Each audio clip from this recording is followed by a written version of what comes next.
Long ago, in an age of heroes, a mighty war raged that would be remembered for thousands of years to come. The clash between Greeks and Trojans has become legend, passing from generation to generation through whispered tales and epic poems. Was Troy real? The remains of an ancient city still stand on the western shores of Turkey. Its walls, once tall and proud, now crumbled by the hands of time and conquest. Within those walls, over 3,000 years ago, a story unfolded that would captivate the imagination of humanity forever. The tales of gods and warriors, of love and vengeance, reached us through the songs of ancient poets. Greatest among them was Homer, whose Iliad and Odyssey painted vivid pictures of golden-armored heroes and divine beings who shaped the fates of mortals with their whims and passions. Before these stories were ever written down, they lived on the lips of bards who sang them by firelight, entrancing listeners with adventures both wondrous and terrible. Picture a world where gods descended from Mount Olympus to walk among men, a world where honor meant more than life itself, where glory in battle was the highest pursuit, and where a single stolen bride could launch 1,000 ships across the wine-dark sea. This was the world of the Trojan War. The story pulses with every shade of human emotion, passionate love and bitter hatred, towering pride and crushing grief, blinding rage and tender mercy. For 10 long years, the greatest warriors of an age clashed beneath the walls of Troy. Wise Odysseus with his clever schemes, Achilles, whose wrath was as legendary as his prowess in battle, noble Hector, defender of his ancestral city, and Helen, whose beauty was said to rival the goddesses themselves. Their names have echoed down the corridors of time, remembered when countless kings and kingdoms have been forgotten. The reverberations of this war never truly faded. The stories born from it have been retold and reimagined countless times, inspiring everything from ancient Greek tragedies to modern films. They ask timeless questions about fate and free will, about the terrible price of honor, about what it truly means to be a hero. In many ways, the story of Troy marks the beginning of Western literature itself. Our tale does not begin with the thunderous clash of bronze weapons or the screams of dying men. Instead, it starts with a celebration, a divine wedding feast that would plant the seeds of conflict and tragedy. Join me now as we travel back to that fateful day when the mortal king Peleus wed the sea nymph Thetis, and the first threads of Troy's destiny began to unravel. The palace of King Peleus gleamed with golden light on his wedding day. The mortal king had won the heart of Thetis, a silver-footed sea nymph of extraordinary beauty. Not since the earliest days of creation had there been such a union between mortal and immortal. The gods themselves descended from their mountaintop palaces to attend the celebration, bearing gifts and blessings for the unlikely couple. Zeus, Lord of Thunder and King of the gods, reclined at the head table. Beside him sat his wife Hera, Queen of Heaven, resplendent in her finery. Poseidon, master of the seas, brought treasures from the ocean depths. Apollo strummed his golden lyre, filling the hall with music sweeter than mortal ears had ever heard. Dionysus ensured the wine flowed freely, while Athena watched the proceedings with her keen grey eyes. All the Olympians had come, all save one. Eris, goddess of discord and strife, had received no invitation. Perhaps Peleus feared her presence would cast a shadow over the joyous occasion, or perhaps it was a simple oversight. Whatever the reason, Eris learned of her exclusion, and her heart burned with bitter resentment. If she could not share in the celebration, she would ensure the revelers remembered her nonetheless. As the feast reached its height, with gods and mortals alike losing themselves in wine and merriment, A golden apple rolled across the banquet table. The fruit gleamed impossibly bright, catching every eye in the hall. Upon its lustrous skin, 3 words had been inscribed: "For the fairest."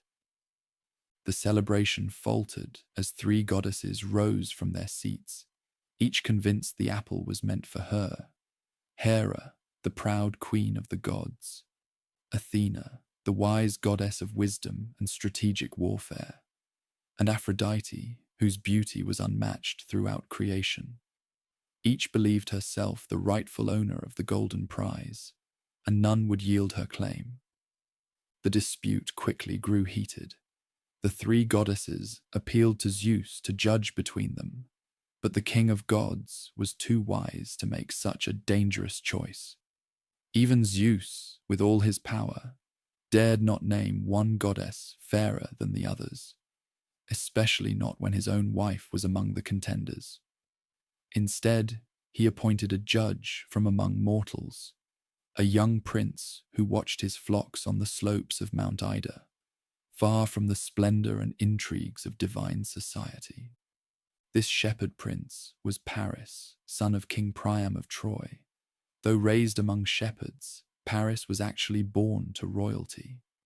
Years earlier, his mother had dreamed that she would give birth to a flaming torch that would consume the city of Troy. The alarmed king had ordered the infant exposed on the mountainside, but fate had other plans. A kindly shepherd had found the child and raised him as his own. Now this forgotten prince, handsome and innocent of the world beyond his mountain pastures, would make a judgment that would shake the foundations of nations.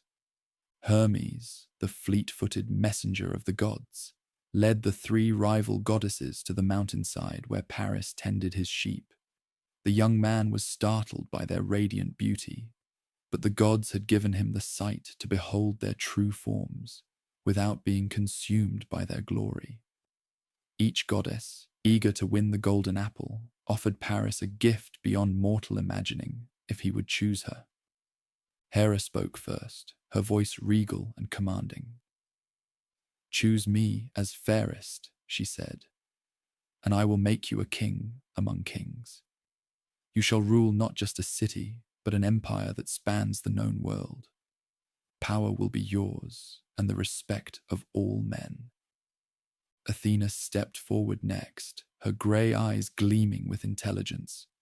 "Choose me," she offered, "and I will make you the wisest of all warriors. Victory will follow you in battle, and your name will be remembered for your brilliant strategies and unmatched skill in combat." Last came Aphrodite, and when she spoke, her voice was like honey. "What use is power or glory?" she asked softly, "if your bed remains cold at night? Choose me, Paris, and I will give you the love of the most beautiful woman in the world. Helen of Sparta will be yours, and no man who looks upon her will not envy you." Paris, young and filled with the passions of youth, hardly hesitated. What were kingdoms or battlefields compared to the promise of love?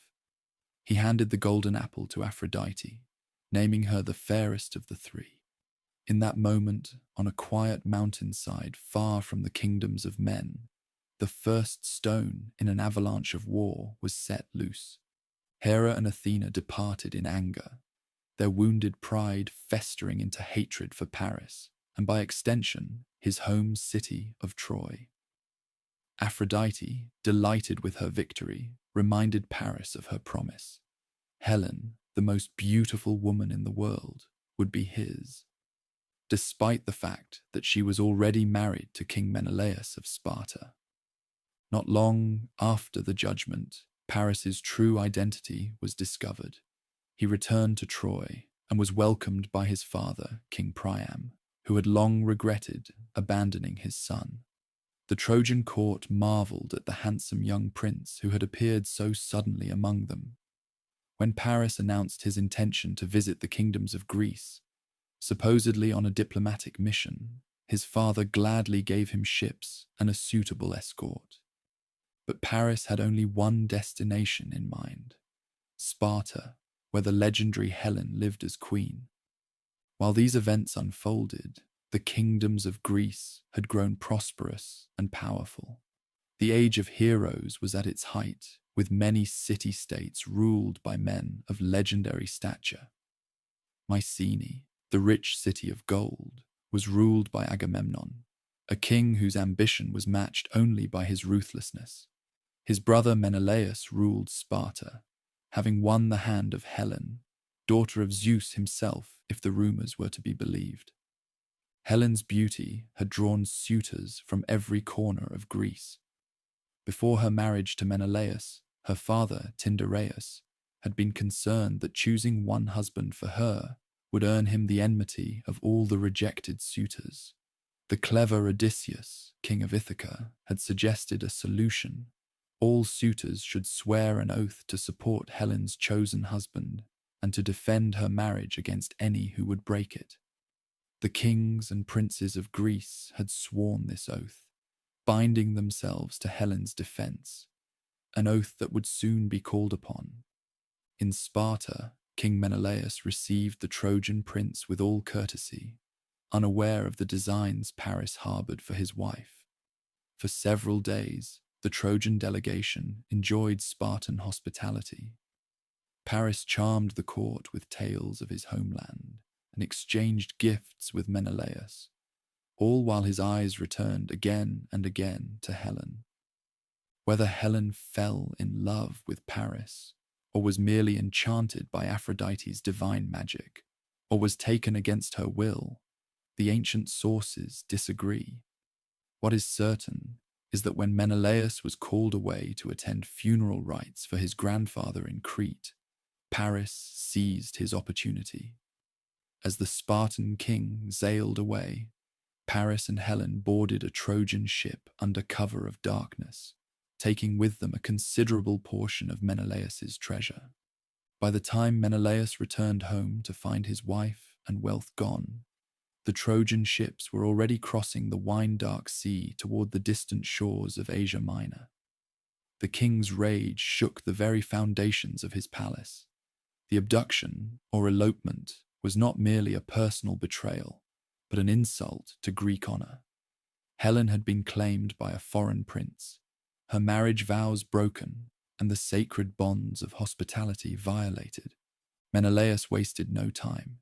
He sent messengers to his brother Agamemnon, the most powerful king in Greece, and reminded all the former suitors of their oath.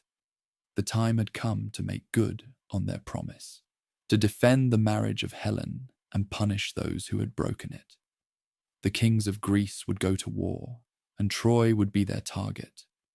The gears of fate were now in motion, turning inexorably toward conflict.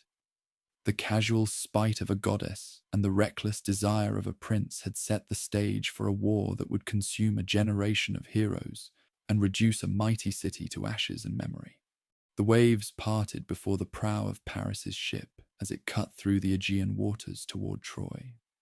On the deck, Helen stood wrapped in a sea-splashed cloak, her golden hair catching the sunlight. Behind her, the shores of Greece receded into the mist, the homeland she might never see again. Was her heart filled with passion for the handsome Trojan prince at her side, or with regret for the life she had abandoned? The ancient storytellers could never quite agree. Helen's life had never truly been her own. Daughter of Zeus and Leda, or so the legends claimed, her beauty was not merely exceptional, but divine, a gift and a curse that had shaped her destiny from birth. Even as a young girl, she had been abducted once before, taken by the hero Theseus before her suitors rescued her. Now, as a grown woman and queen of Sparta, she found herself once again carried across the sea, a living prize in the games of men and gods. Paris, meanwhile, gazed toward the horizon with triumph burning in his heart. He had won what Aphrodite promised. The most beautiful woman in the world was now his companion. The treasure from Menelaus's palace would be a worthy gift for his father, King Priam. but Helen herself was the true prize. In his youthful arrogance, Paris gave little thought to the consequences that might follow. The gods had favored him, and that seemed enough.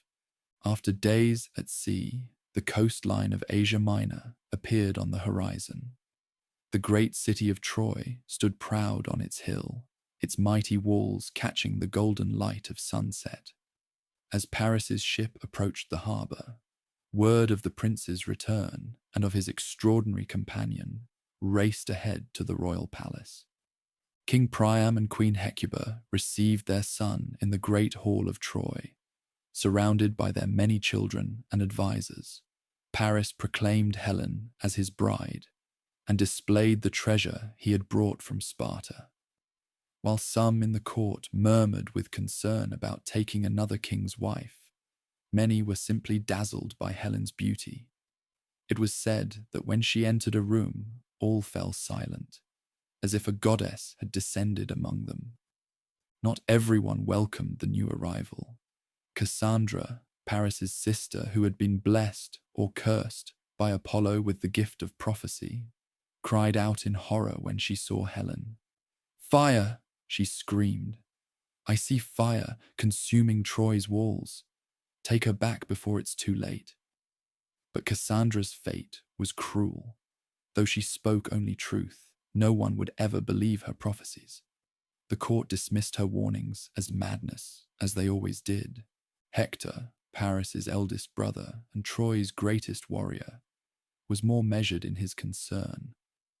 "Brother," he said privately to Paris, "have you considered what you've done? You've taken another man's wife, not just any man, but a king of Greece. Do you think Menelaus will simply accept this loss? Do you think his powerful brother Agamemnon will let this insult stand?"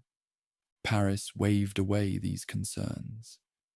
"The Greeks are divided among themselves," he replied. "Their kings quarrel as often as they feast together. And even if they do come, what of it? Has any army ever breached Troy's walls? Our city has stood for generations, protected by the gods themselves." In the days that followed, Paris and Helen were formally married according to Trojan custom. The people of Troy lined the streets to catch a glimpse of the legendary beauty as she processed to the temple. Some cheered the match as a triumph for Troy. Their prince had won a bride coveted by all Greece. Others, wiser perhaps, saw storm clouds gathering on the horizon. Meanwhile, in Sparta, Menelaus's rage had hardened into cold determination. The messengers he sent to his brother Agamemnon returned with promises of support. As High King among the Greeks, Agamemnon began the process of calling in old alliances and reminding the former suitors of their sacred oath. For Agamemnon, the abduction of Helen offered something he had long desired, a reason to unite the fractious kingdoms of Greece under his command, and perhaps to extend his power across the Aegean. Helen and Paris lived as husband and wife in Troy for nearly a year before the first Greek embassy arrived. Odysseus, the wily king of Ithaca, and Menelaus himself came to Troy, not with an army, but with words. They were received in King Priam's court with the courtesy due to royal visitors, despite the tension that hung in the air. "Return my wife and the treasure that was stolen," Menelaus demanded, his voice tight with barely controlled fury. "Do this, and there need be no blood spilled between our peoples." Odysseus, ever the diplomat, added, "King Priam, surely you understand that this matter goes beyond a dispute between two men. The sacred laws of hospitality have been violated. Your son was welcomed as a guest in Menelaus's home, and he repaid that welcome by stealing the host's wife and possessions. All Greece watches to see how this breach will be addressed." King Priam, torn between his love for his recently restored son and his sense of justice, looked to Paris. The young prince sat with Helen at his side, his hand possessively covering hers. "She came willingly," Paris declared. and I will not give her up. Some accounts say that Helen was present at this meeting, but remained silent, her eyes downcast, her thoughts her own. Others claim she was kept away, either by Paris's jealousy or by her own shame at facing her former husband. Whatever the truth, the embassy ended in failure. Odysseus and Menelaus returned to their waiting ships with nothing but Troy's refusal. As the Greek kings sailed back across the Aegean, Troy began to prepare for war. Hector took command of strengthening the city's already formidable defenses. Allies were called from neighboring kingdoms in Asia Minor. Stores of food were gathered, for if war came, it might be a long one. Paris, for his part, seemed to take the threat less seriously. He spent his days with Helen in the comforts of the palace, confident in Troy's walls and in divine favor. After all, had not Aphrodite herself sanctioned their union? It was said that at night, from their chamber, high in one of Troy's towers, they could see the fires of the watchmen burning along the coast, fires that would soon be joined by 1,000 Greek campfires, as an army the like of which the world had never seen gathered on Trojan shores. In Greece, the call to arms spread from kingdom to kingdom.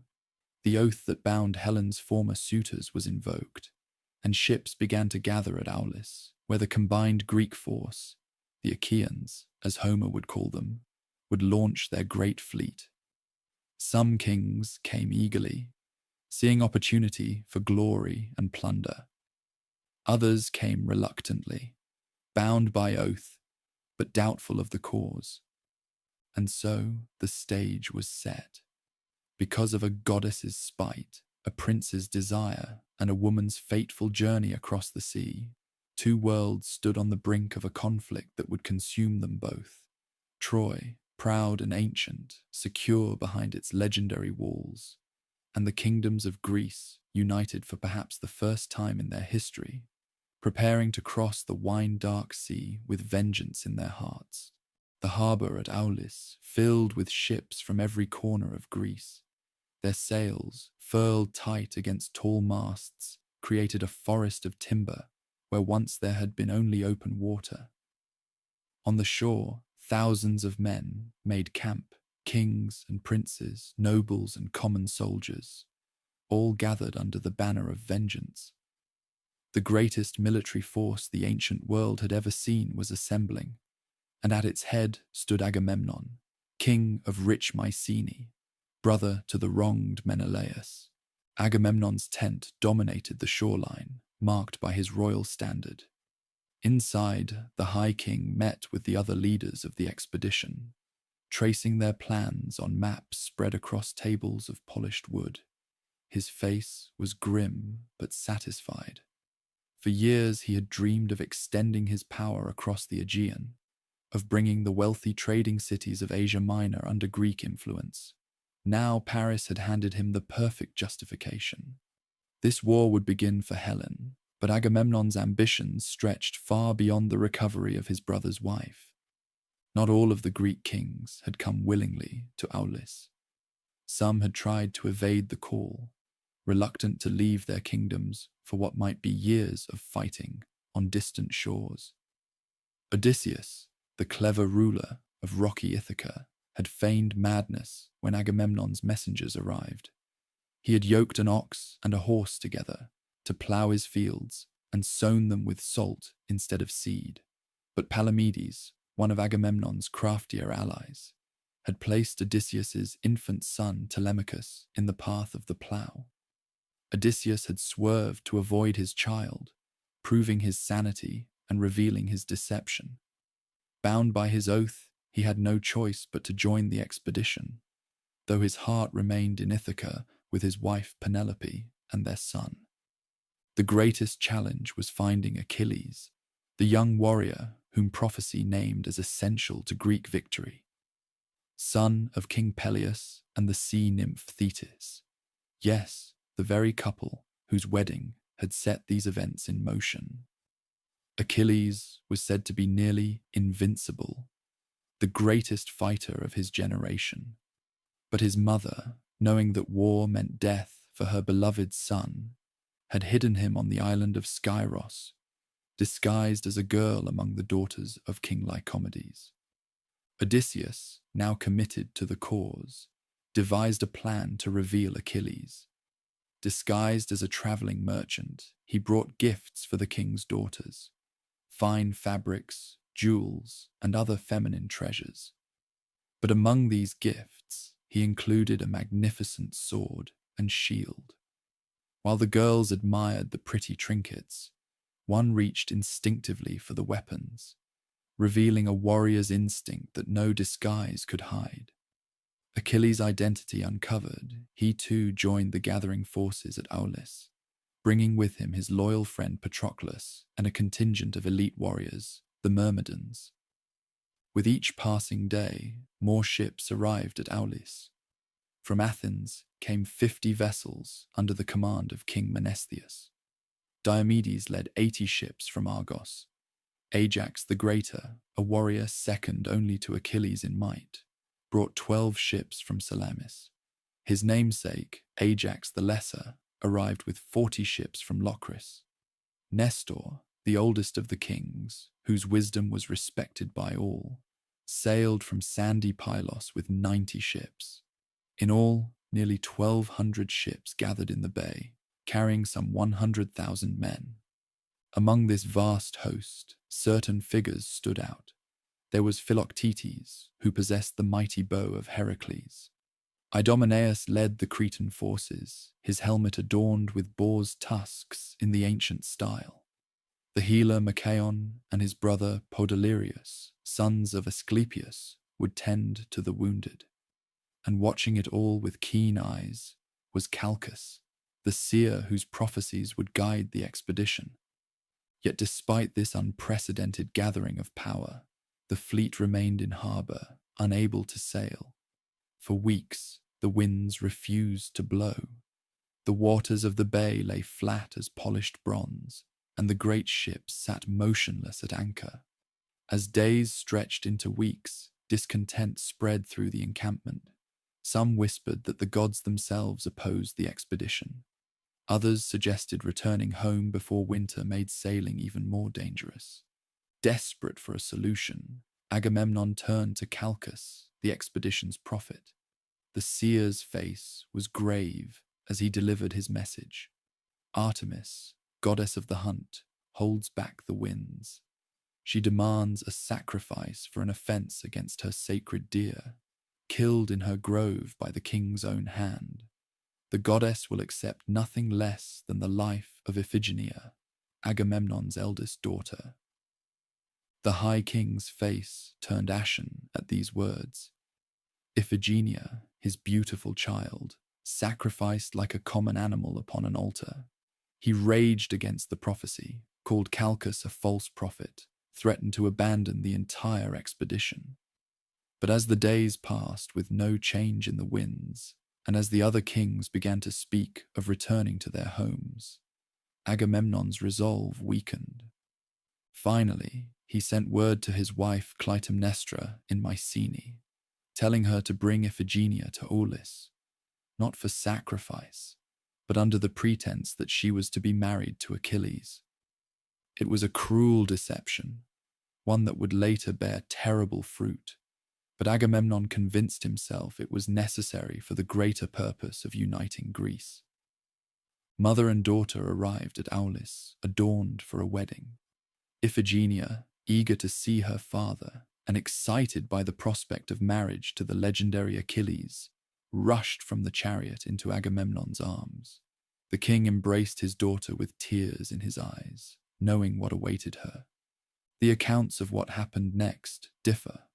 Some say that Iphigenia discovered the truth and, displaying courage worthy of her royal blood, willingly offered herself for sacrifice to ensure Greek victory. Others tell that she was taken by force to the altar, crying and pleading for her life while her father looked away in shame. A third tradition holds that at the final moment, Artemis herself intervened, replacing Iphigenia with a deer and spiriting the girl away to serve as a priestess in a distant land. Whatever the truth, after the ceremony was completed, the winds began to blow. The sails of 1,200 ships filled at last, straining against their ropes. The prophet Calchas declared the goddess appeased, and Agamemnon gave the order to depart.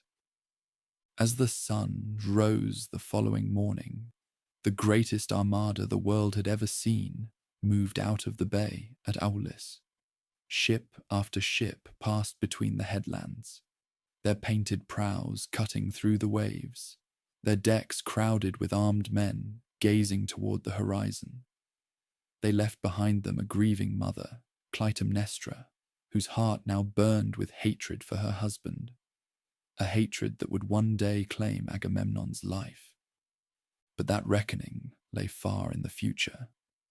For now, the Greek fleet sailed east, with the favorable wind at their backs. The oarsmen established a steady rhythm, and the ships moved in formation across the Aegean Sea. Each night they would put in at an island to rest and take on fresh water, and each morning they would set out again, drawing ever closer to the shores of Troy. As they sailed, the bards among them sang of glorious deeds to come. Young warriors imagined themselves winning fame in battle beneath Troy's walls. The kings plotted strategies and alliances.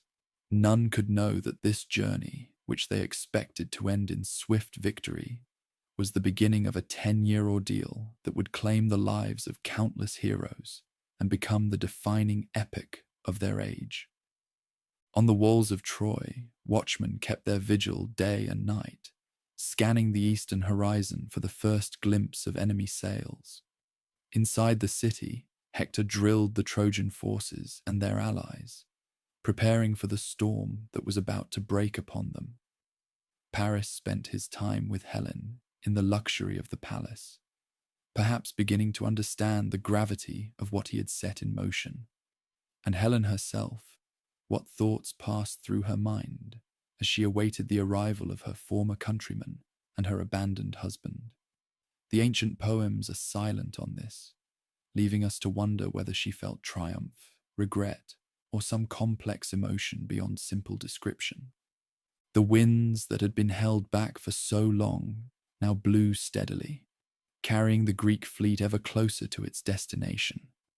The gods watched from Mount Olympus, some favoring the Greeks, others the Trojans, all anticipating the clash of heroes that would soon echo across the plains of Ilium. The journey that had begun with a golden apple at a wedding feast was about to enter its most bloody phase. The vast Greek fleet carved its path across the Aegean, a moving city of timber and canvas stretched across the blue waters. White foam churned beneath 1,000 hulls as oarsmen pulled in rhythm to the steady beat of drummers. On the lead ship, Agamemnon stood at the prow, his crimson cloak snapping in the wind, his eyes fixed on the eastern horizon where Troy awaited. The journey was not direct.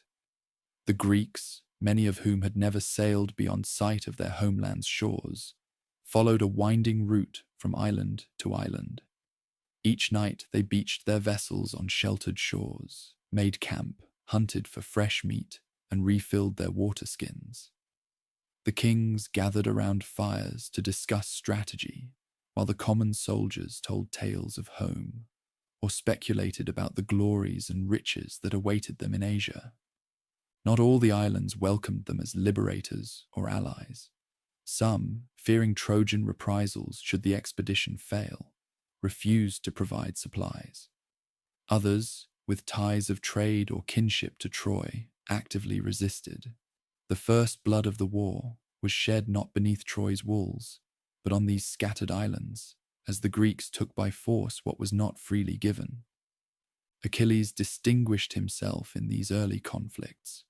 On the island of Tenedos, when local forces ambushed the Greeks as they came ashore seeking water, the young warrior led a counterattack that routed the defenders and captured their main settlement.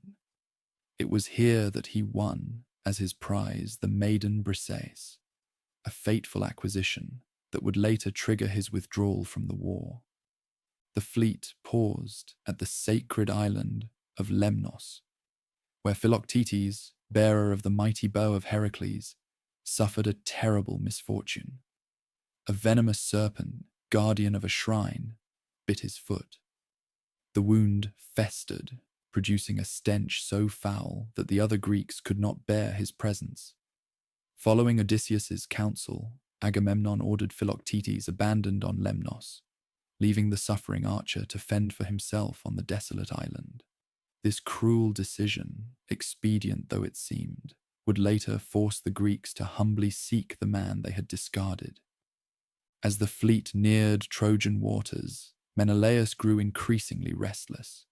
10 years had passed since he had last seen Helen, 10 years in which his love had curdled into something darker, a need for vengeance that consumed his thoughts.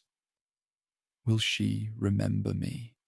he asked his brother one night as they shared wine beneath the stars.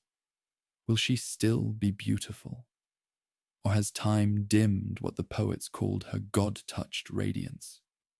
Agamemnon had no answers for these questions. His own thoughts dwelled not on Helen, but on Troy's rumored wealth and the glory that would come from conquering a city thought unconquerable. And perhaps, in quiet moments, his mind returned to Aulis and the daughter he had sacrificed to reach this point, a memory he pushed away each time it surfaced. Before the fleet could reach Troy itself, an important question needed resolution: where precisely to land? Troy's immediate coastline offered few suitable beaches for landing such a massive force. Moreover, the Trojans would certainly be watching these approaches most carefully. Nestor, the oldest and wisest of the kings, advised caution. "We should not announce ourselves with the full strength of our fleet. Let us send a smaller force first, to secure a landing place and assess the Trojan defenses." Odysseus agreed with this plan, but added his own counsel. "Before we commit to battle, we should at least attempt to resolve this matter through diplomacy. Perhaps, seeing our strength, Priam will return Helen and make reparations without the need for bloodshed." And so it was decided. A small advance fleet would proceed to the Trojan coast, while the main force would temporarily hold position among the scattered islands offshore, hidden from Trojan scouts. Odysseus, known for his persuasive speech, would lead an embassy to Troy once a beachhead was established. The advance ships, led by Protesilaus of Phyllis, approached the Trojan shore at dawn. From hiding places among the coastal rocks, Trojan archers watched the Greek vessels draw near. As the first ship grounded on the beach and lowered its gangplank, a hail of arrows greeted the invaders. Protesilaus, eager for the glory of being first ashore on Trojan soil, leapt from his ship with shield raised. An arrow found the gap between his shield and breastplate, piercing his lung. He staggered forward 3 steps onto Trojan land before falling. In that moment, he fulfilled an old prophecy, that the first Greek to touch Trojan soil would be the first to die. Despite this inauspicious beginning, the advance force pushed forward, driving back the Trojan defenders and securing a large enough section of beach for the main fleet to land. Word was sent to Agamemnon, and soon the full Greek armada approached the shore, an awesome sight that caused even the bravest Trojan scouts to retreat toward the safety of their city's walls. As thousands of Greek soldiers established their camp on the Trojan plain, Odysseus prepared for his diplomatic mission.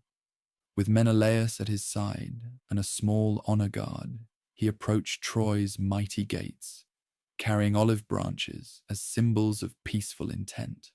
The Trojans, impressed by this gesture and curious about the kings who had sailed so far to their shores, opened their gates and escorted the Greek embassy to Priam's palace. In the great hall of Troy, before the assembled court, Odysseus spoke with all the eloquence for which he was famous. King Priam, noble princes of Troy, we come before you not seeking war, though as you have seen, we are prepared for it. We come seeking justice for a grave wrong. Your son Paris has taken what is not his, the wife of King Menelaus and the treasure of Sparta. Return Helen and these stolen goods. Make fair reparation for this breach of sacred hospitality, and we will depart in peace, leaving Troy unharmed. Menelaus then stepped forward, his eyes scanning the hall for Helen, but finding only curious Trojan faces. I speak not as a king now, but as a husband. Return my wife to me. Whatever passed between her and Paris, I am willing to forgive if she returns willingly. Troy need not suffer for the actions of one man. Priam, dignified in his advanced age, rose from his throne. You speak of justice and peace, yet you bring an army to our shores. Your ships blacken our coast from end to end. Are these the actions of men seeking peaceful resolution? Before Odysseus could reply, Paris entered the hall with Helen at his side. Her face was veiled, but all eyes turned to her nonetheless. Paris spoke with the confidence of youth, seemingly untroubled by the gravity of the situation. Helen is my wife now, by her own choice, and by the blessing of Aphrodite herself. What kind of husband would I be if I surrendered her to another man? What kind of Trojan would surrender what he loves because of Greek threats? Menelaus started forward, hand moving instinctively to his sword, but Odysseus restrained him. This was neither the time nor place for violence. The Greek embassy departed without achieving its goal, but not before Antenor, one of Priam's oldest advisors, pulled Odysseus aside. Not all in Troy support this folly. Some of us urged returning the woman before your ships even appeared on our horizon. But Paris has the king's ear, and Priam's love for his son blinds him to the danger. With the failure of diplomacy, both sides prepared for war. The Greeks expanded their beachhead, building a fortified camp that stretched along the shore, with their ships drawn up on the beach behind palisade walls. The Trojans gathered their forces within their city and sent messengers to their allies throughout Asia Minor, calling for aid against the Greek invaders. From the walls of Troy, Helen watched the Greek camp taking shape on the distant shore. Did she search the milling figures for a glimpse of her former husband? Did she regret the choices, or lack of choices, that had brought two nations to the brink of war? The ancient tales are silent on her thoughts, leaving only the image of a woman watching from the walls as armies gathered to fight in her name. The stage was now set for a conflict that would last far longer than either side anticipated. The Greeks had reached Troy, their mighty force assembled on foreign soil. The Trojans stood firm behind their legendary walls, confident in their defenses and their divine protectors. Soon the plain between city and sea would echo with the clash of bronze, the war cries of heroes, and the names of men seeking glory in the face of death. Dawn broke over the plain of Troy, painting the sky in shades of rose and gold. The bronze tips of Greek spears caught the early light as the army formed its battle lines. Across the field, the gates of Troy swung open and Trojan forces marched out to meet their foes. The first major battle of the war was about to begin. For 9 long years, this scene would repeat itself with variations, an endless cycle of advances and retreats, small victories and defeats, moments of heroism and tragedy that blended together in the grinding machinery of war. Neither side could gain a decisive advantage. The Greeks, for all their numbers, could not breach Troy's mighty walls. The Trojans, despite occasional successes in the field, could not drive the invaders back into the sea. In those early years, the war spread beyond the plain of Troy itself. Realizing that a direct assault on the city might prove impossible, Achilles led raids against Troy's allies and supply lines. With his myrmidons, elite warriors who followed him with unwavering loyalty, he attacked 12 cities by sea and 11 by land, according to Homer's count. Each fell before his fury, adding to his legend and filling the Greek camp with plunder and slaves. Among the cities sacked was Lyrnessus, where Achilles captured Briseis, a noblewoman whom he took as his prize. Though she came to him as a captive, something grew between them that transcended their circumstances. Not love, perhaps, but a mutual respect that made her more than simply a spoil of war in his eyes. Meanwhile, Odysseus and Diomedes led scouting missions and ambushes, using cunning where strength alone might fail. During one such mission, they captured Dolon, a Trojan spy, who revealed valuable information about Troy's defenses and allies before meeting his end at Greek hands. The Trojans were not passive in these exchanges. Hector, Troy's greatest warrior and Paris's elder brother, led bold sorties against the Greek camp. With his distinctive helmet with its horsehair plume, he was a rallying point for Trojan forces and a figure of dread for Greek soldiers.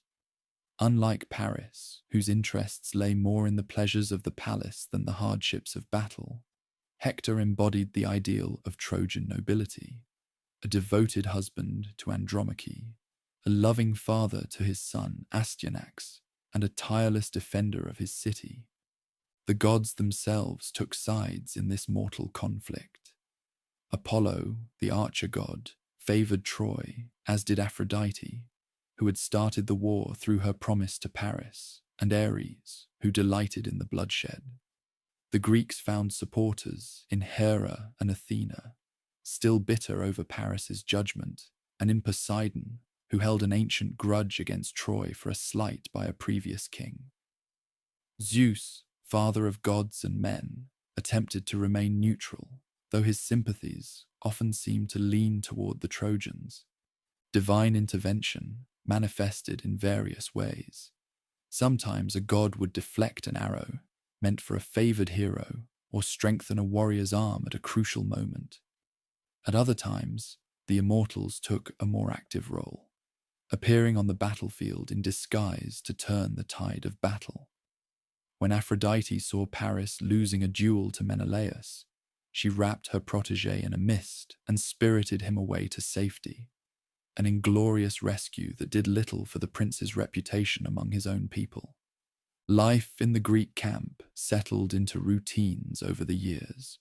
The kings still met in Agamemnon's tent to discuss strategy, though increasingly these councils dissolved into arguments as frustration grew.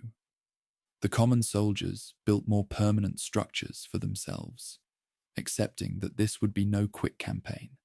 They fished, hunted in the nearby hills, and held competitions to maintain their fighting edge during lulls in the fighting.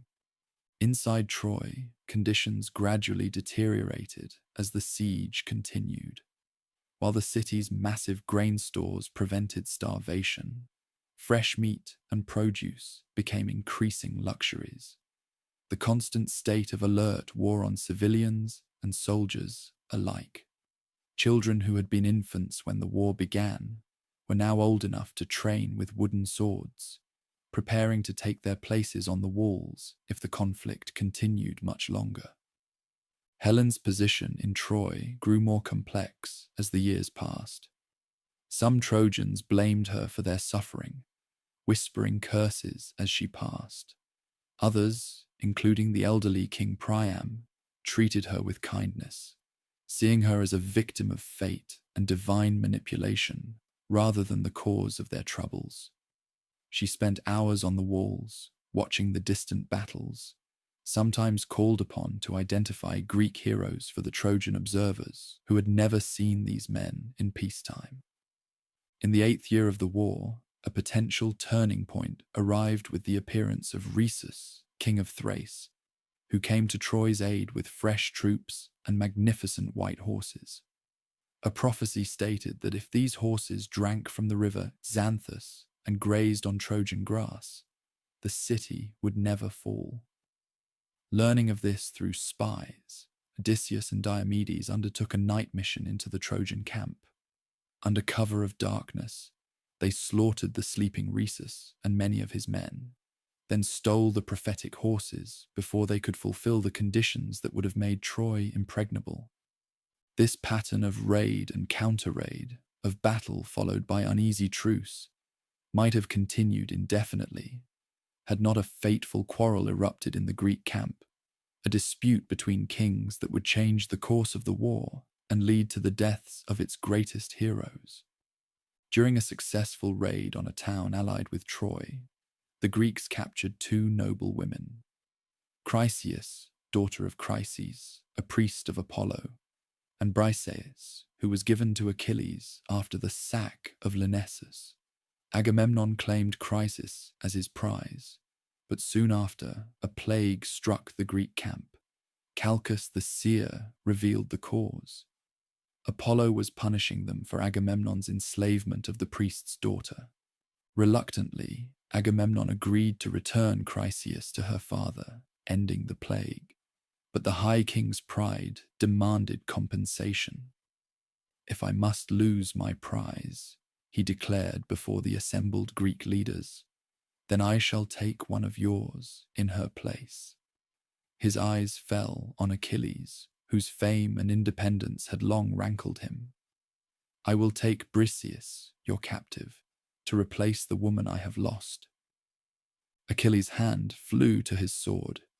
"You coward!" he spat, his voice shaking with rage. "You lead from the rear, while better men bleed for your cause, and now you would steal what I have earned with my own hands." Only the intervention of Athena, visible to Achilles alone, prevented him from striking down the High King, then and there. Instead, the greatest warrior of the Greeks made a fateful decision. "Take her," he said at last, his voice cold as winter. "But know this, my men and I will fight no more in your war. Let us see how you fare against Hector without Achilles at your side." True to his word, Achilles withdrew to his tent and his ships, taking his myrmidons with him. For days he sat brooding by the shore, watching as the tide of battle turned against the Greeks without his strength to tip the scales. The Trojans, sensing the Greeks' disarray, pressed their advantage. Hector led increasingly bold attacks, driving the invaders back to their ships. Without Achilles, the Greeks found themselves fighting for survival rather than victory. The war had entered a new and deadlier phase, one that would bring both sides to the edge of destruction. As flames began to lick at the first Greek ships, pushed burning toward the fleet by Trojan forces, the consequences of the quarrel between kings became clear. Pride and honor, the twin currencies of heroic society, had set heroes against each other just as surely as they had launched the war itself. Now, as the Greeks faltered without their greatest champion, desperate measures would be needed to reverse their failing fortunes. The stage was set for the central tragedy of the Trojan War, a chain of events that would begin with a friend's well-intentioned intervention and end with the deaths of the mightiest warriors on both sides. The wrath of Achilles, kindled by Agamemnon's insult, would soon consume the battlefield in fire, more devastating than any the Trojans could bring to the Greek ships. Smoke darkened the sky above the Greek camp as more ships caught fire.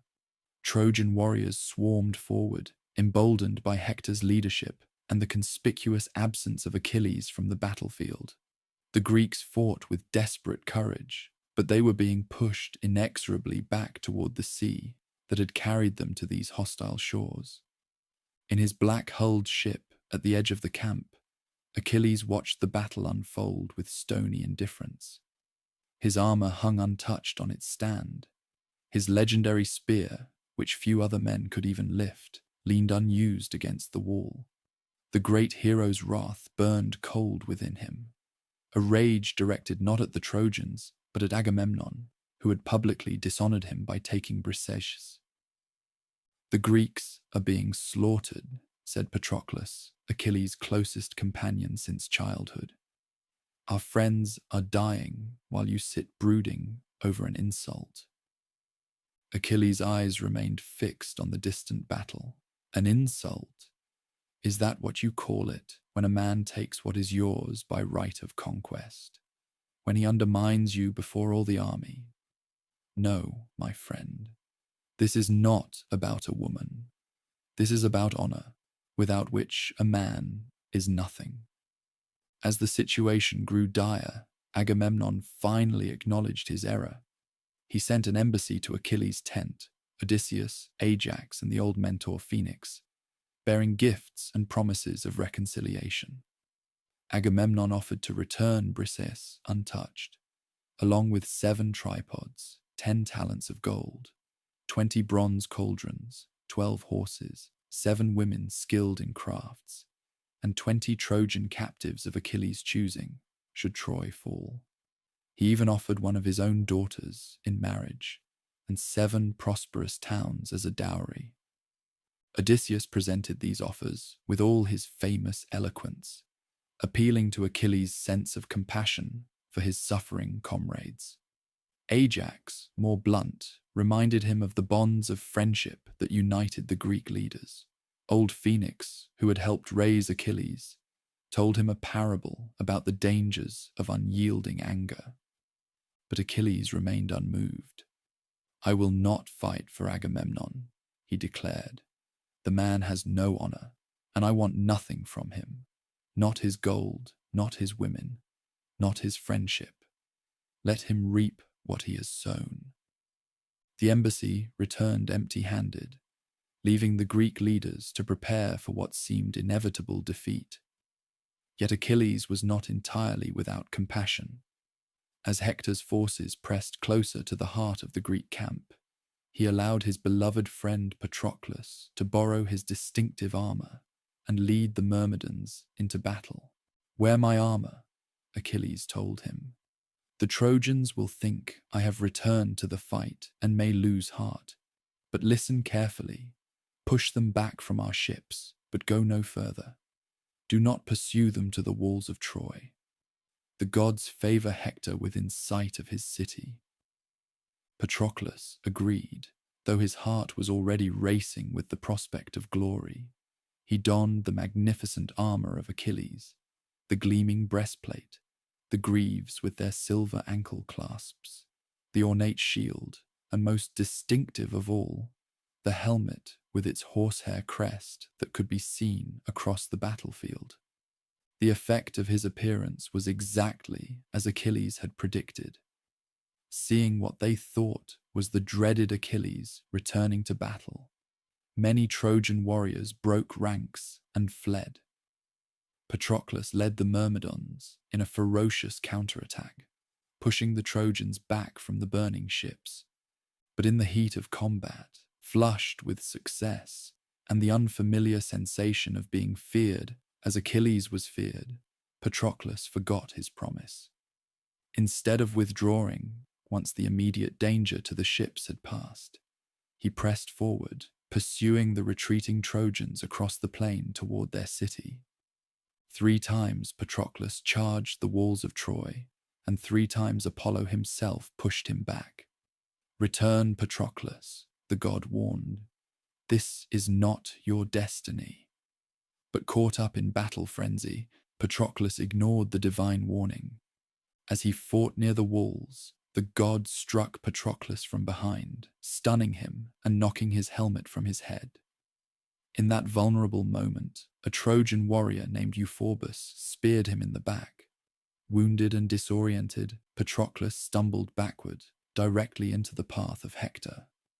Troy's greatest champion did not hesitate. His spear drove deep into Patroclus's unprotected belly. As the Greek warrior collapsed, Hector stood over him with grim triumph. "Did you think you were Achilles?" he asked. "Did you think you could sack our city wearing his armor? Now you fall, and he will not come to save you." With his dying breath, Patroclus managed a prophecy of his own. "Enjoy your victory while you can, Hector. Death already stands behind you, waiting. Achilles will not rest until you lie as I do now." A brutal fight erupted over Patroclus's body and the armor of Achilles that he wore. The Myrmidons fought desperately to recover their fallen comrade, while the Trojans, led by Hector, sought to claim the legendary armor as a trophy. In the end, Menelaus and Ajax managed to carry Patroclus's broken body back to the Greek camp, but Hector retreated to Troy with Achilles' armor as his prize. When word reached Achilles that Patroclus had fallen, his grief knew no bounds. He threw himself to the ground, pouring dust over his head and tearing at his hair.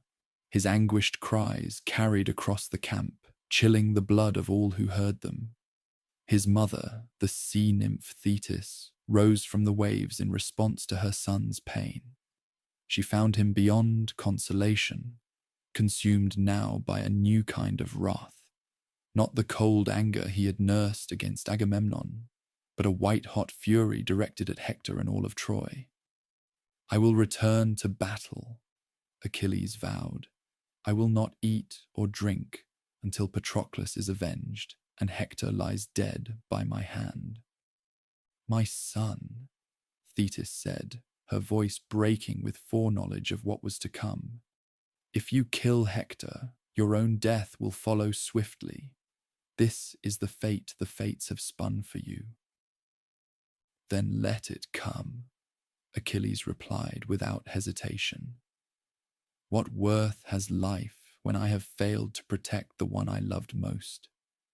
I will not live with this shame." Since Hector now possessed Achilles' armor, Thetis journeyed to Olympus itself, to the forge of Hephaestus, the divine craftsman. She begged him to create new armor for her son, and moved by her plea, the lame god worked through the night at his magical forge. By dawn, he had created the most magnificent armor ever worn by a mortal.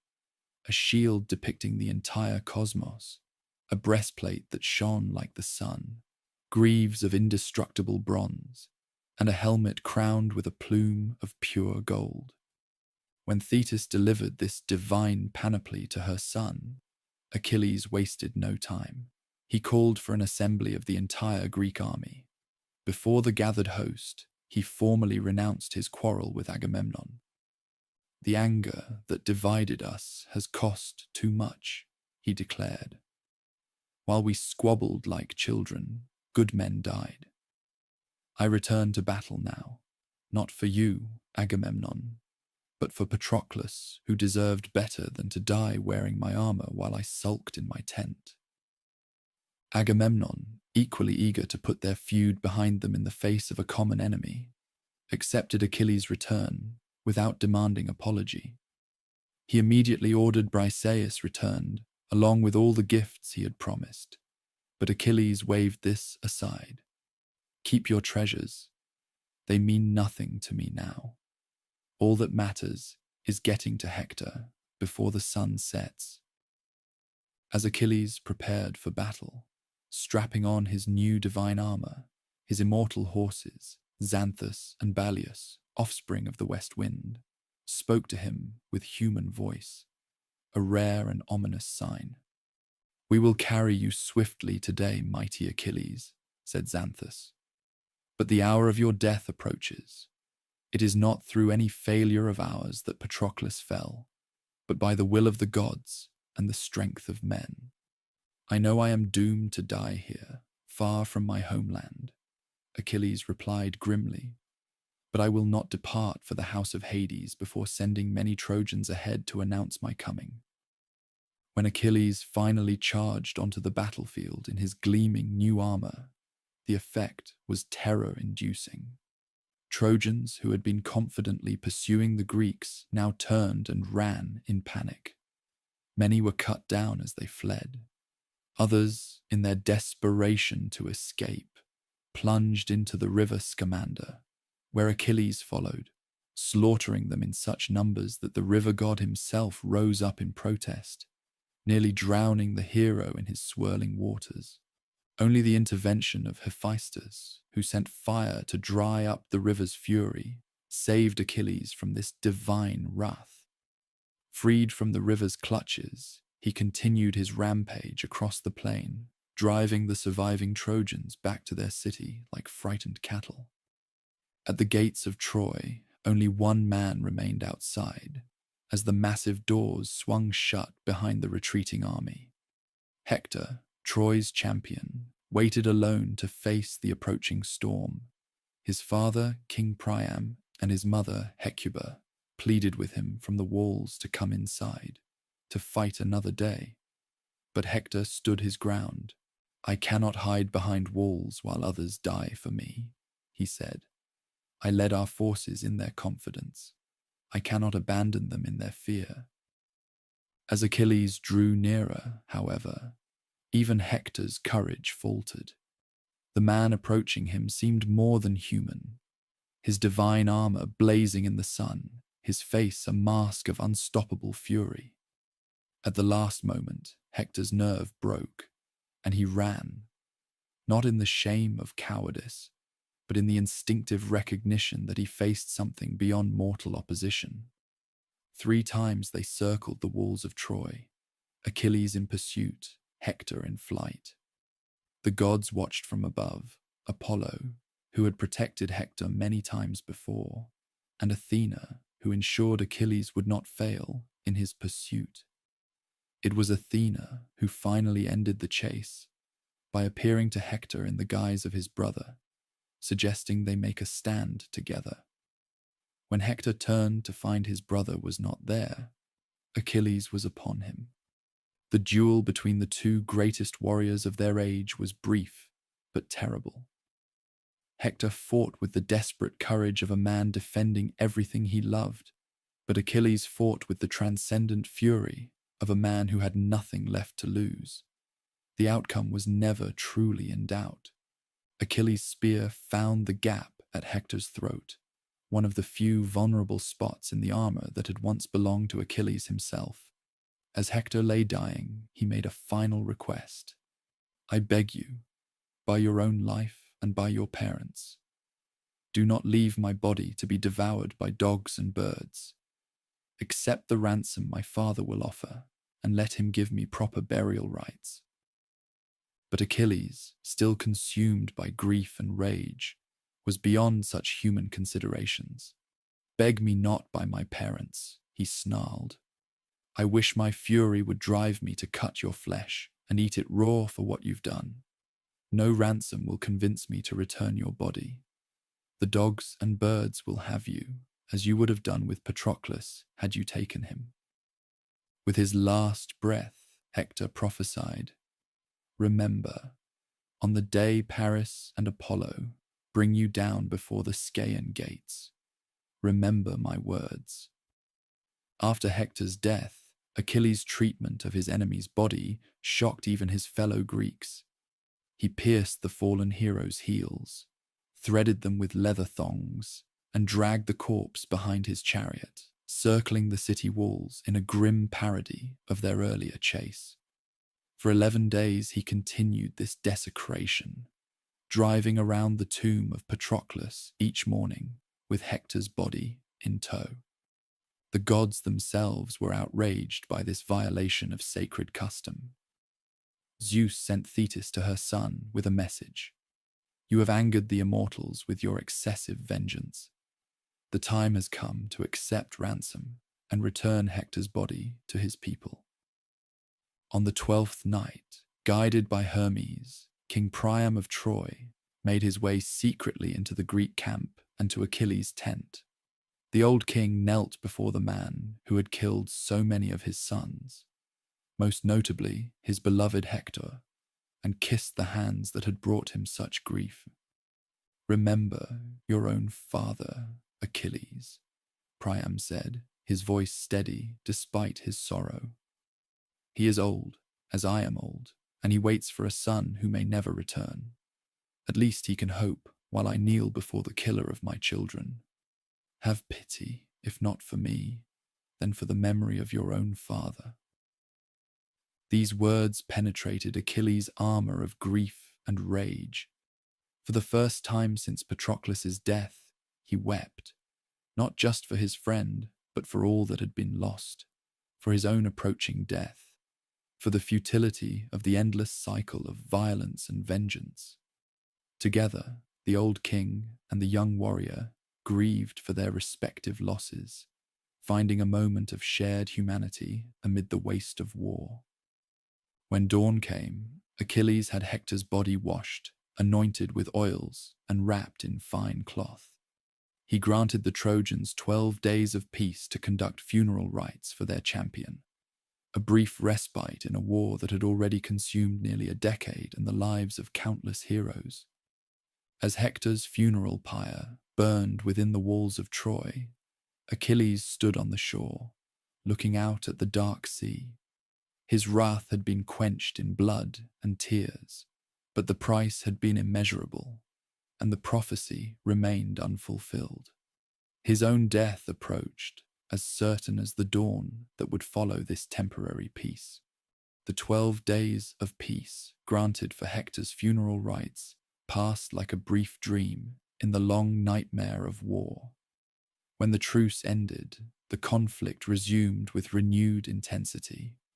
Though Troy had lost its greatest defender, the city still stood defiant behind its god-built walls. The Greeks, despite the return of Achilles to their ranks, had suffered too many losses to attempt a direct assault on those legendary fortifications. Achilles, knowing his own death was approaching, fought with a strange combination of fury and fatalism. Each morning, he would arm himself in his divine armor. Each day he would cut down scores of Trojan warriors, and each night he would return to his tent, having survived another day, despite the prophecy hanging over him. The tide of battle had turned decisively in the Greeks' favor, yet final victory remained elusive. In this deadlock, fresh heroes arrived to bolster Troy's defense. From the east came Penthesilea, queen of the Amazons, leading a contingent of women warriors as skilled and brave as any men. The Amazon queen sought glory and redemption, having accidentally killed her sister during a hunt. For a time, Penthesilea and her Amazons brought new hope to Troy. They led several successful sorties against the Greek lines, with the queen herself displaying extraordinary prowess in battle. Achilles, who had been withdrawing from combat after each day's necessary bloodshed, found himself drawn back to the front lines by tales of this warrior woman's skill. Their eventual confrontation was as brief as it was legendary. Penthesilea fought with remarkable courage, even managing to pierce Achilles' divine armor with her spear, one of the few to ever wound the seemingly invulnerable hero. But in the end, Achilles' godlike strength prevailed. As his spear found her heart, their eyes met, and according to some accounts, Achilles fell in love with the Amazon queen in the very moment he killed her. As he removed her helmet, revealing her face in death, some Greeks mockingly suggested that Achilles should take her body to his tent, implying a desecration worse than what he had done to Hector. Enraged by this disrespect toward a worthy opponent, Achilles killed the man who had spoken, Thersites, a common soldier known for his insolence. This act divided the Greek camp, with some feeling Achilles had overstepped by killing a fellow Greek over a fallen enemy.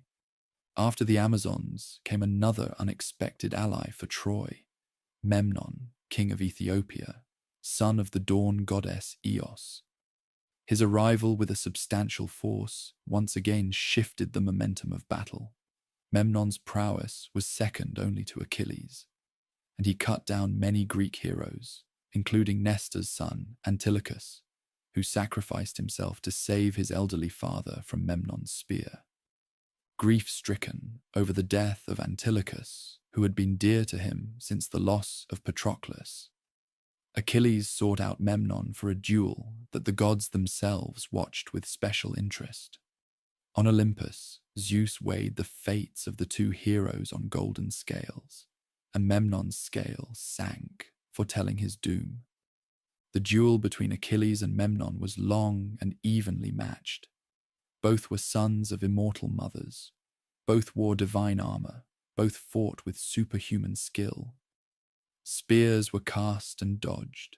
Swords clashed and shields buckled, until at last Achilles drove his blade beneath Memnon's breastplate. As the Ethiopian king fell, his mother Eos wept tears that became the morning dew, and she continues to mourn him each dawn to this day. With each victory, Achilles drew closer to his prophesied doom. Even as the Trojans retreated toward their gates following Memnon's defeat, Paris, who had started the war but rarely distinguished himself in battle, stood with Apollo at the Scaean gate. As Achilles pursued the fleeing Trojans, Paris nocked an arrow to his bow. Apollo guided the shot to the one vulnerable spot on Achilles' body, his heel, which had not been dipped in the river Styx when his mother had sought to make him immortal as an infant. The arrow struck true, piercing the tendon that would forever after bear Achilles' name. The great hero stumbled, then fell, unable to believe that his end had come not at the hands of a worthy opponent in fair combat, but from a distance, shot by the man whose actions had launched the war. As Achilles lay dying, Paris and the Trojans moved to take his body. But Ajax and Odysseus fought their way to their fallen comrade, driving back the enemy and recovering the corpse of their greatest warrior. The death of Achilles plunged the Greek camp into mourning, more profound even than when Patroclus had fallen. For 17 days, the funeral games held in his honor paused the fighting as heroes competed to honor his memory. His divine armor became the subject of a bitter dispute between Ajax and Odysseus, both of whom had risked their lives to recover his body. When the Greek leaders awarded the armor to Odysseus in recognition of his cunning and strategic mind, Ajax, the physically strongest Greek after Achilles, was driven mad by the slight to his honor. In his madness, he slaughtered a flock of sheep, believing them to be his fellow Greeks who had wronged him. When he came to his senses and realized what he had done, his shame drove him to fall upon his own sword. Thus, within a short span, the Greeks had lost their three greatest warriors, Patroclus, Achilles, and Ajax. Victory seemed more distant than ever, especially when Apollo's priest Calchas revealed that Troy would never fall while it possessed the Palladium, a sacred statue of Athena that protected the city. Odysseus and Diomedes undertook a dangerous night mission, infiltrating Troy through underground passages, stealing the Palladium and escaping back to the Greek camp. Still, the walls stood unbreached. 10 years of siege, countless heroes dead on both sides, and the end seemed no closer than when the 1,000 ships had first landed on Trojan shores.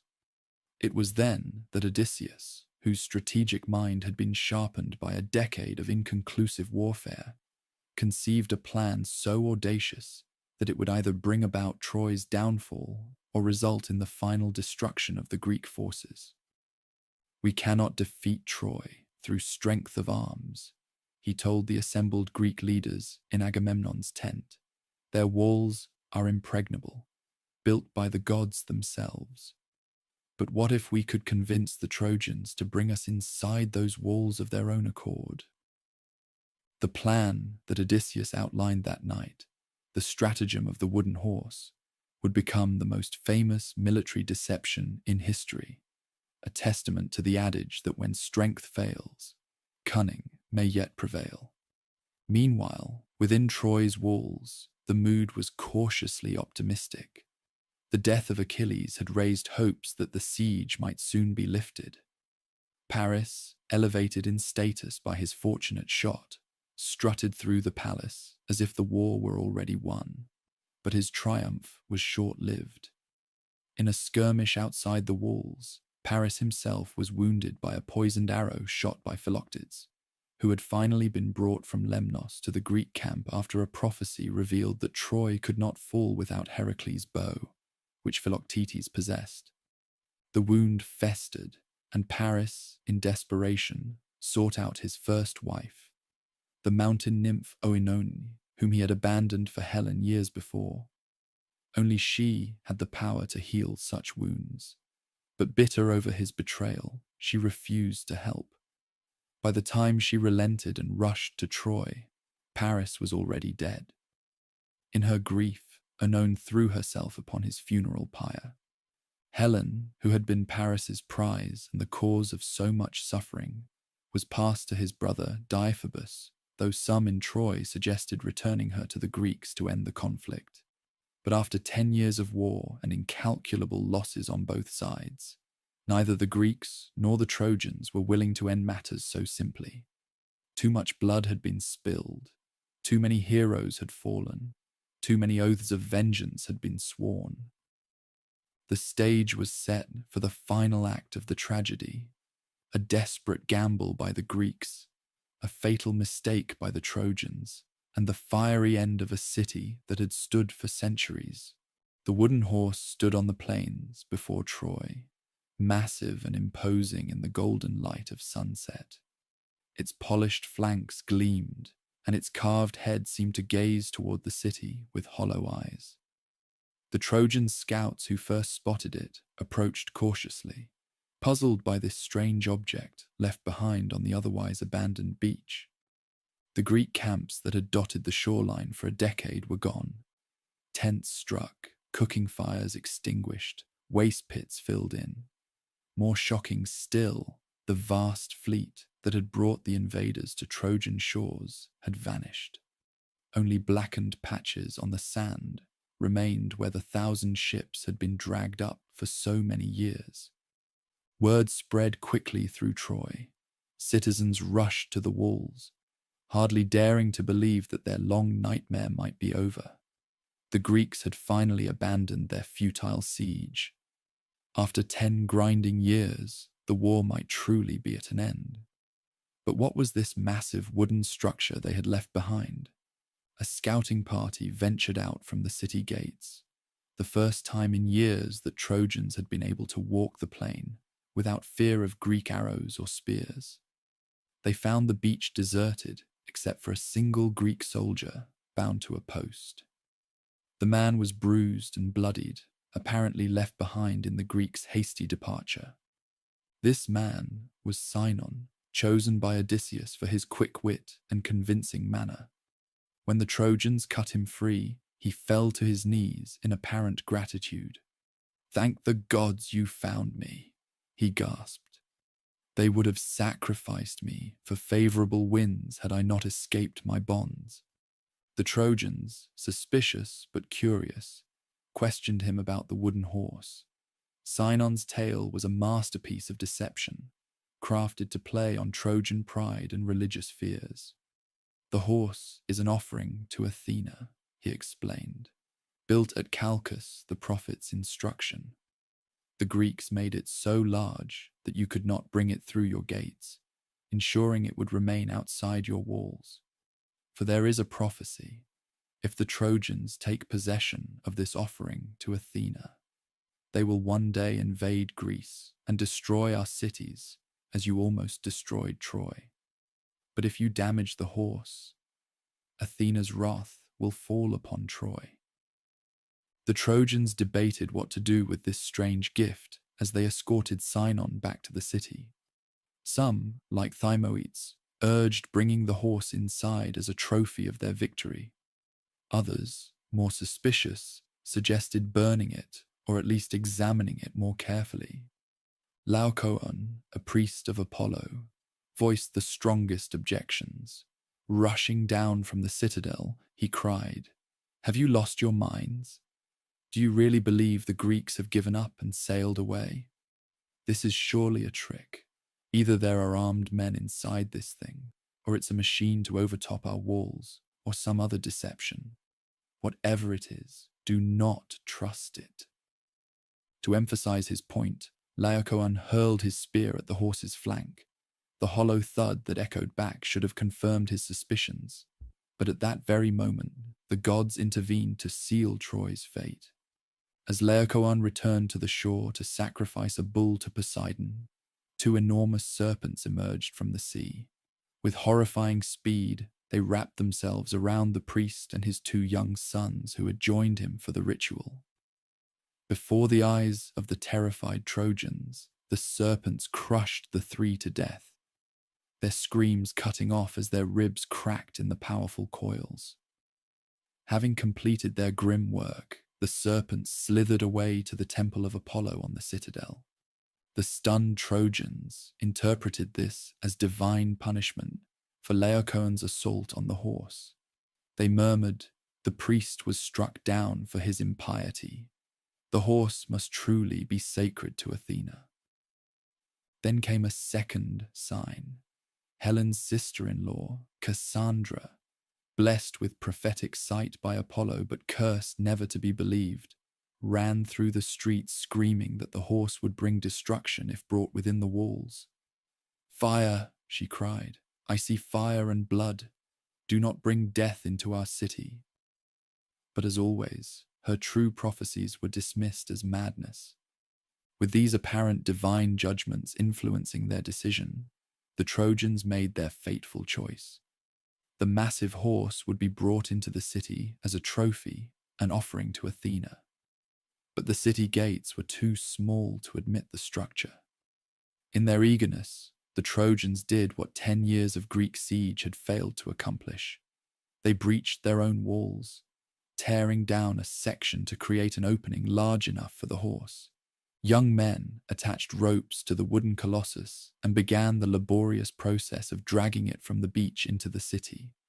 Wheels had been attached to its base to facilitate this movement, yet still it was slow, arduous work. Crowds lined the route, singing hymns to Athena and celebrating what they believed was their deliverance from war.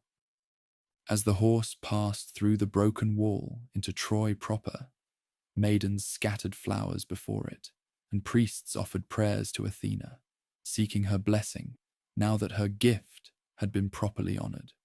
With tremendous effort, the Trojans pulled the horse into the central plaza before the main temple, where it would stand as a monument to their survival and victory.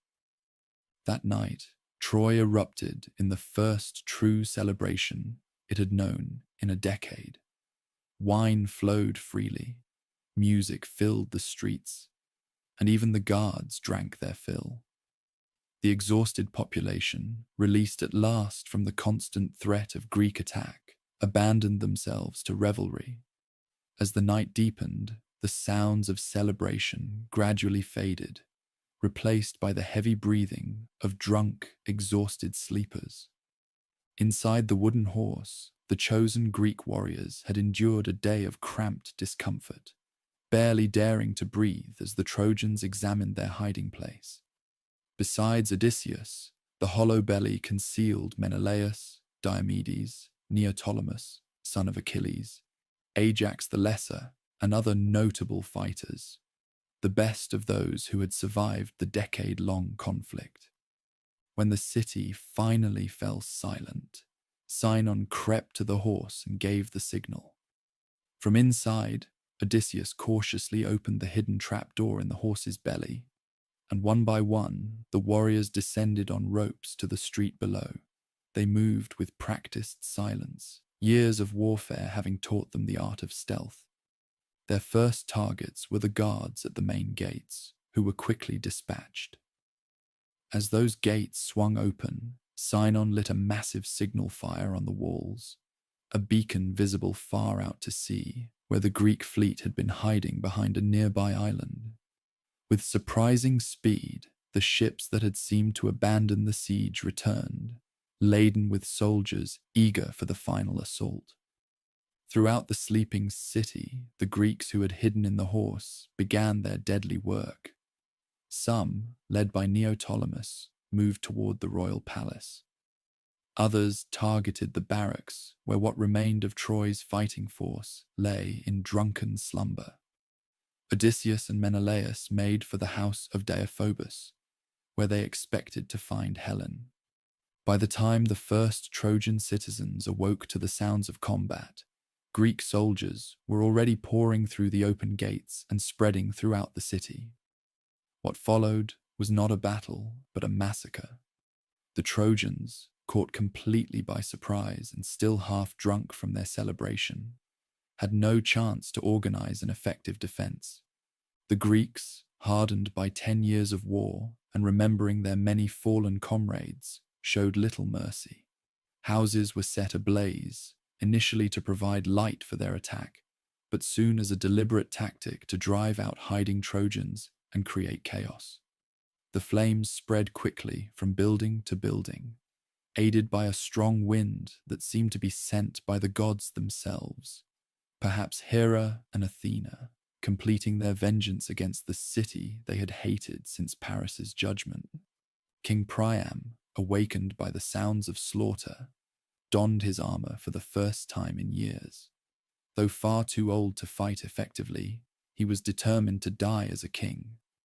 His wife Hecuba begged him to seek sanctuary at Zeus's altar, but he replied, "I have lived too long already to see my city burn and my sons die before me." His end came not in honorable combat, but in sacrilege. Neoptolemus, proving himself more savage even than his father Achilles, pursued the aged king to the very altar of Zeus. There, as Priam clutched the sacred symbols of the god, the young warrior cut him down without hesitation or respect for the holy place, an act of impiety for which the gods would later demand payment. Throughout the burning city, similar scenes of brutality unfolded. Ajax the Lesser found Cassandra clinging to the statue of Athena, seeking sanctuary in the goddess's temple. Unmoved by the sacred location or the young woman's desperate pleas, he violated her beneath the very eyes of Athena's statue. The goddess, outraged by this desecration, marked Ajax for destruction. In the house of Deiphobus, Paris's brother, who had married Helen after Paris's death, Menelaus finally confronted the woman who had been the cause, or at least the catalyst, of the entire war. Some stories say Helen had already betrayed her Trojan husband, signaling to the Greeks with lamps placed in the windows. Others suggest she was as surprised as any Trojan by the night attack. Menelaus burst into their bedchamber with his sword raised, intending to kill both his wife and her new husband. Deiphobus died quickly, but when Menelaus finally stood face to face with Helen, something unexpected happened. Whether it was her legendary beauty, her skillful pleading, or some remnant of the love he had once felt for her, Menelaus found he could not strike the fatal blow. Instead, he dragged her roughly toward the ships, declaring she would face judgment back in Sparta. As dawn broke over Troy, the destruction was nearly complete. The royal palace, which had stood for centuries, was consumed by flames. The temples were looted of their treasures. The streets were filled with the bodies of the dead and the cries of the dying. Those Trojans who had survived, primarily women, children, and the elderly, were being herded toward the beach like cattle, destined for slavery in distant Greek lands. Among these captives was Andromache, widow of Hector. Her grief, already immeasurable from her husband's death, was compounded by unimaginable horror as she watched Greek soldiers take her young son, Astyanax, Hector's only child, and throw him from the high walls of the city. The Greeks had decreed that no male of Priam's royal line could be allowed to live, lest he grow up to seek vengeance for Troy. Hecuba, who had been queen of the wealthiest city in Asia, was reduced to a wailing captive, her white hair matted with the ashes of her burning kingdom. She had lived to see almost all of her many children die. Paris, Hector, and so many others fallen in battle, and now her daughters dragged away to slavery. In her overwhelming grief, Some accounts say she was transformed into a howling dog, forever giving voice to her anguish. The fall of Troy was completed as the sun climbed higher in the sky. The Greeks gathered their plunder and captives on the shore, preparing to load them onto the waiting ships. The city continued to burn behind them, black smoke rising in a column visible for miles, a funeral pyre for a civilization. Before departing, the Greeks performed funeral rites for their fallen and made offerings to the gods, some in gratitude, some in appeasement, for the many impieties committed during the sack of the city. Agamemnon claimed Cassandra as his prize, a fateful choice that would eventually lead to his own violent end. Ajax the Lesser, having offended Athena with his treatment of Cassandra, refused to make proper sacrifices, boasting that he had triumphed despite the god's will, another act of hubris that would seal his doom. After 10 long years, the Trojan War was over. The Greeks had achieved their stated goal. Helen was recovered, Troy was punished, but at a terrible cost. Thousands of their countrymen lay buried in foreign soil. Those who survived were changed, hardened by war, and haunted by the atrocities they had committed. And for many, the true hardships were just beginning. As the Greek fleet finally departed from the smoking ruins of Troy, they could not know what awaited them. The voyage home would prove as deadly as the war itself for many. Storms sent by offended gods would scatter the fleet. Some ships would sink beneath the waves. Others would be blown far off course.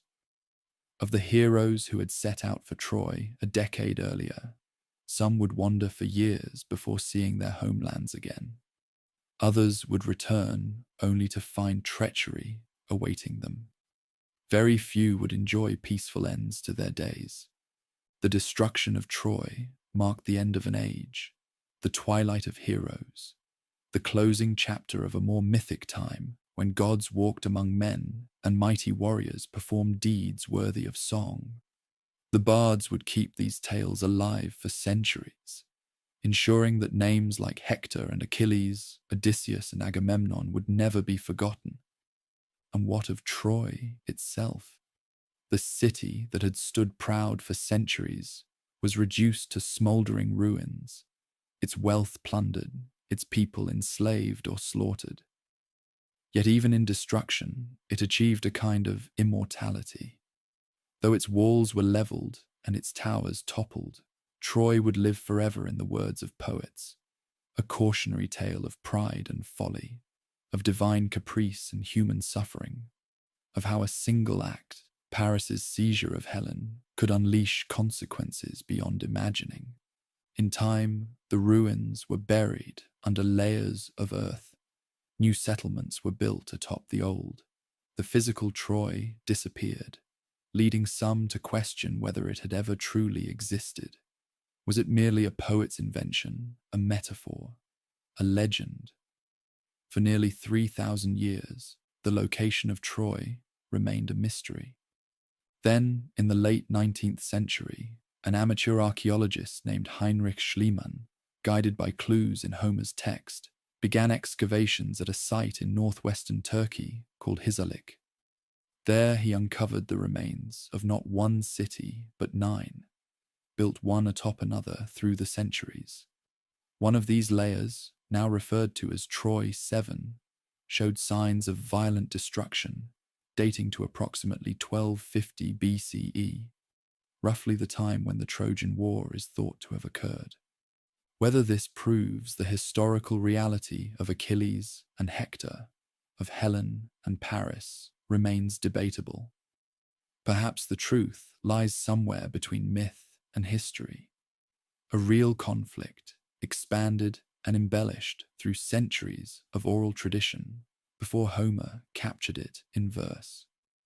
What is certain is that the story of Troy continues to captivate us, to speak to something essential about the human experience, the terrible cost of pride, the futility of war, the power of love and hatred to shape destinies. The walls of Troy have crumbled to dust. The heroes have long since departed for the Elysian fields, and even the gods of Olympus have faded into memory. Yet the echoes of that ancient conflict still resonate, reminding us that in our glories and our failings, in our capacity for both valor and savagery, we remain connected to those distant ancestors who fought and died beneath the walls of sacred Ilium.